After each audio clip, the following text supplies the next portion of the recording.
নমস্কার বন্ধুরা, আমার চ্যানেলে আপনাদের অনেক অনেক স্বাগত। আশা রাখছি আপনারা সকলেই খুব ভালো আছেন আর আমিও খুব ভালো আছি। আজকে আপনাদের কাছে নতুন একটা ভিডিও নিয়ে চলে এসেছি। আপনারা যদি বাড়িতে ডিমের খোসা ফেলে দেন, সেগুলো না ফেলে এইরকম কালার করে নেবেন। আমি একটাতে লাল, একটাতে সবুজ, একটাতে হলদে কালার করেছি। এবার ওগুলো শুকিয়ে গেলে সবগুলোকে আমি ভেঙে নেব, যাতে ছোট ছোট প্রত্যেকটা আলাদা আলাদা ভাগে ভাগ হয়ে যায়।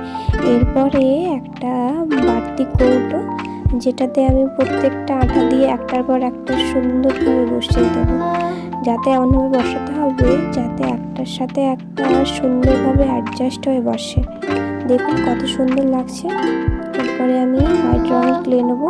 আমার কাছে যেহেতু সবুজ রঙের নেই, তাই সবুজ রঙের ক্যামেলের কালার দিয়ে ওটাকে একটু কালার দেবো, একটু পাউডার দিয়ে মোটা মোটা করে নেবো। এরপর দেখুন আমি যেভাবে সরু সরু করছি, করে আমার কাছে যেহেতু টুথপিক নেই, তাই আমি নারকেল কাঁচি নিয়েছি, এটার একটা গাছের শেপ দেওয়ার চেষ্টা করছি। এরপরে দেখুন আপনাদের সবার প্রিয় টিউলিপ ফুল বানাচ্ছি। টিউলিপ ফুল বানানোর জন্য তেমন কিছুই কষ্ট নয়, একটু রাউন্ড রাউন্ড করে মুখটা সুচালো করে দিতে হবে। তারপরে আগে থেকে করে রাখা ওই গাছটার মাথার উপর দিয়ে দিলেই রেডি হয়ে যাবে টিউলিপ ফুল।